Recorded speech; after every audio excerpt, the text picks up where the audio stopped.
Bienvenue sur La Buvette. C'est le podcast où on a soif de conscience et d'humanisme. Je m'appelle Margot Bussière et je vous invite à me rejoindre chaque samedi à la découverte de l'extra dans l'ordinaire. Bienvenue et merci pour votre écoute. Le sujet du jour, c'est la jalousie. Vous avez été nombreux à voter pour ce sujet, j'espère qu'il vous plaira. Alors la jalousie, d'où vient-elle réellement ? Selon Lacan, la jalousie et la souffrance qu'elle génère est nécessaire à l'enfant que nous sommes car elle nous permet de nous émanciper de notre mère, ou en tout cas de quitter l'état de fusion. Cette jalousie, elle débutera très jeune, dès la fin du sevrage du nourrisson, mais également lorsque l'enfant réalisera qu'il n'est pas seul. Cela peut donc survenir avec la reconnaissance du père, ou à l'arrivée d'un autre enfant. Donc, ce sentiment de jalousie est inné. Selon lui, il existe en chacun de nous depuis notre plus tendre enfance. N'importe quel événement peut la déclencher. Mais cette blessure, selon comment elle sera vécue, elle aura des impacts très différents chez chacun. La sensation de manque dissimulée derrière ce sentiment pourra nous poursuivre jusqu'à l'âge adulte si nous ne prenons pas la peine de soigner notre blessure originelle. Dans ce cas, personne ne nous aimera jamais assez, personne ne sera jamais assez fiable, et la pathologie jalouse s'alimentera avec le temps et les expériences. Du point de vue de Proust, il nous indique que la jalousie est fondée sur l'imagination. La jalousie, selon lui, rien ne la fonde, rien ne la justifie, mais rien ne la retient non plus ou ne la contient. Il va jusqu'à affirmer que la jalousie n'a pas le moindre rapport avec la réalité. Son point de vue est très intéressant. La théorie évolutionniste met en lumière le fait que la jalousie serait due aux mécanismes de reproduction et donc de survie. Ce point-là est très intéressant également, d'autant plus qu'il est rarement abordé de la sorte. Selon cette théorie, l'homme aurait développé un sentiment de jalousie avant tout basé sur la sexualité, par peur que sa compagne ne porte l'enfant d'un autre. La femme, quant à elle, aurait développé à l'inverse une jalousie émotionnelle. Elle a tout intérêt à ce que l'attention et les soins de son compagnon soient portés sur elle et ses enfants pour leur survie. Enfin, selon la psychologie taoïste, la jalousie vient d'un non-amour, d'un mal-amour. La jalousie, elle induit l'idée de la possession, de l'attachement et de la dépendance affective. Lorsque l'on est dans cet état d'avoir, on possède la personne. Dans l'attachement qui s'en rapproche légèrement, on y ajoute un lien affectif. Mais alors, dans ce type de lien, la rupture induite par la séparation s'avère très difficile, pénible et parfois insurmontable. L'idéal, alors, selon la psychologie taoïste, serait d'aimer sans vivre dans l'appartenance. Dans notre société, nous confondons amour et attachement. Et lors d'une rupture, on découvre ainsi le degré d'attachement proportionnellement à la souffrance ressentie. C'est ainsi que l'on réalise que ce n'est pas de l'amour, c'est de l'ego. Cette souffrance, elle vient d'où exactement ? Eh bien, elle vient de l'ego. Elle dépend de ce que l'on pouvait tirer de la relation et donc de ce que l'on perd. Pour ne pas perdre quelque chose, l'amour sans appartenance est nécessaire. Ce n'est pas une conception de l'amour qui est très répandue dans notre société, mais elle vaut vraiment le coup de s'y intéresser.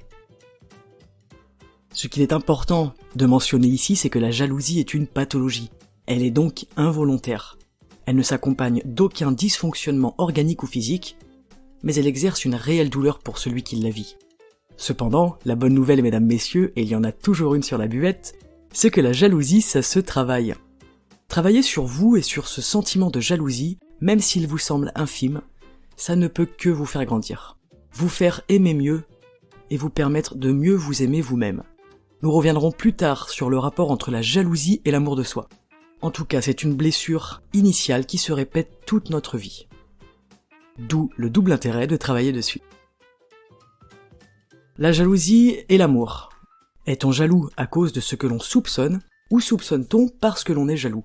L'amour est-il fruit de la jalousie, ou la jalousie naît-elle de l'amour ? En bref, sommes-nous jaloux par amour ou amoureux par jalousie ? Plus on admire la personne que l'on aime, et plus on s'étonne d'en être aimé. Si on s'imagine ne pas être digne d'amour, comment alors peut-on s'aimer soi-même et aimer correctement ? Comment ne pas tomber dans le piège grand ouvert de la jalousie et de la possessivité ? Comment ne pas vivre dans la crainte et dans la peur de l'abandon ? Comment ne pas avoir peur à tout instant qu'une personne qui sera plus digne d'amour ne surgisse et nous vole notre conjoint, notre partie de nous ? Mais alors là, qu'en est-il finalement du bonheur? Est-ce que l'on peut encore être heureux avec cette crainte et cette peur constante? Notre réel et notre présent sont alors ruinés et gâchés par l'imagination du possible, du drame, du pire. En réalité, on se rend compte que la jalousie, elle crée une inévitable solitude, une détresse émotionnelle, un enfermement, une distance et un éloignement. Donc, pour ne pas vivre et ne pas subir les tourments de la jalousie, commencez par apprendre à vous aimer vous-même et à ne plus dépendre affectivement d'une personne. Soyez votre propre source d'amour. Cela vous facilitera grandement la vie, mais surtout, cela vous rendra plus aimable. L'alchimie de l'amour, selon Proust, est très intéressante. Proust nous disait, ouvrez les guillemets, le besoin de rêve, le désir d'être heureux par celle à qui on a rêvé, font que beaucoup de temps n'est pas nécessaire pour que l'on confie toutes ses chances de bonheur à celle qui, quelques jours auparavant, n'était qu'une apparition fortuite, inconnue, indifférente. Fermez les guillemets. Là voilà la cristallisation de l'amour selon Proust. Notre puissante imagination qui a la capacité à se fixer sur une personne, à s'en emparer jusqu'à en devenir obsédé. Notre imagination lui attribuant autant de qualités, de charme et de beauté qu'elle peut en inventer, jusqu'à ne plus pouvoir s'en détacher. C'est ça, l'alchimie de l'amour selon Proust. N'oublions pas qu'une personne n'est jamais aussi bien cachée que parce que l'on décide d'en voir. L'illusion nous rend aveugles et sourds à la réalité. L'amour selon le taoïsme est différent. Selon les taoïstes, l'amour renvoie au respect, à prendre soin de l'autre, à aimer sans appartenance, aimer sans dépendance, et ça c'est un renforcement du couple sous toutes ses formes, le couple amoureux, amical, familial, et même le couple de travail. On apprend donc que le surattachement à une personne est un enfermement. Comment vivre sans cet attachement qui induit la jalousie et la possession? En vivant dans l'instant présent, et en développant une confiance en soi, un respect de soi et de l'autre, afin de ne pas nourrir la peur qui est associée et rattachée à cette notion d'appartenance. Cette notion d'appartenance, elle implique inévitablement celle de la perte éventuelle de quelque chose ou de quelqu'un. Dans cette vision de l'amour, nous comprenons qu'il n'y a aucune place pour la jalousie. C'est un amour qui est juste, bienveillant, qualitatif et centré sur l'autre. À l'inverse de l'amour égoïste, qui sera centré sur soi et qui générera ce sentiment de jalousie. Alors, à quoi elle nous sert cette jalousie? Comment l'utiliser à notre avantage et en toute conscience? Eh bien, voici un des secrets les mieux préservés de l'univers. La jalousie, elle est au service de notre chemin intérieur. Je vous donne un exemple. Prenons Anna, qui a 28 ans. Elle se découvre très jalouse en secret de son amie Hélène, qui a une facilité à captiver son audience, à s'exprimer, et qui sait parler avec aisance. Elle attire l'auditoire dont les yeux sont suspendus à ses lèvres. Eh bien, qu'est-ce que ça révèle chez Anna? Qu'est-ce que cela lui indique d'elle, sur elle et sur sa personne? Tout simplement que elle aussi, elle aimerait, comme Hélène, avoir cette capacité à s'exprimer. Mais pourquoi au final? Pour qu'on l'écoute? Mais pourquoi vouloir qu'on l'écoute? Parce qu'elle pense avoir des choses à dire. Elle a besoin qu'on l'écoute, elle a besoin d'apprendre à mieux communiquer. Elle a envie d'apprendre à mieux communiquer. Et voilà, Anna vient de découvrir quelque chose chez elle. Elle aurait pu se fixer sur sa jalousie, elle aurait pu culpabiliser même et s'en vouloir se rabaisser tant qu'à faire.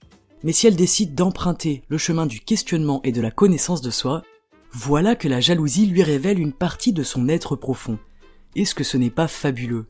Je remercie Anna et Hélène, deux personnages totalement imaginaires, pour leur participation. Même la jalousie matérielle peut être source de questionnement intérieur.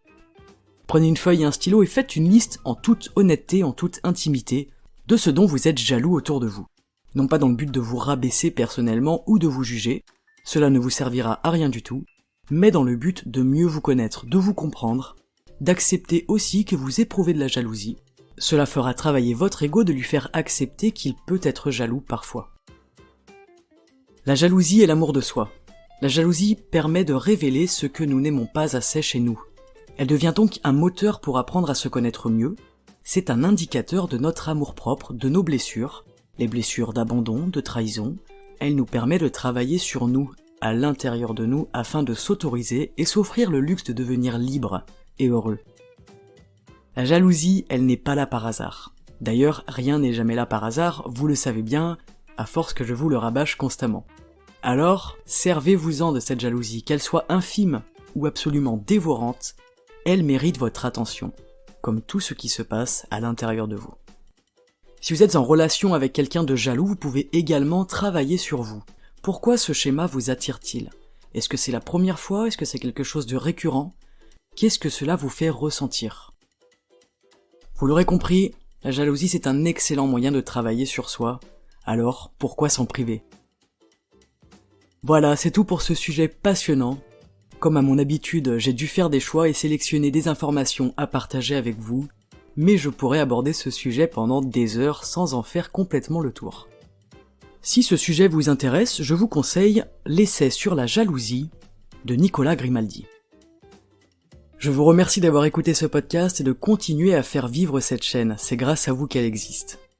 Retrouvez-moi sur Instagram sous le nom Margot Bussière et sur Facebook, la buvette-du-bas podcast.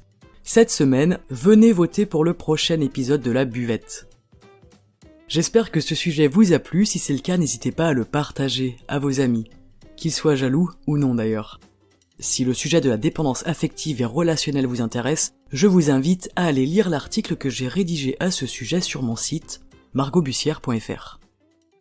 En attendant, je vous souhaite une excellente journée en conscience et je vous dis à samedi prochain sur la buvette. Merci pour votre écoute.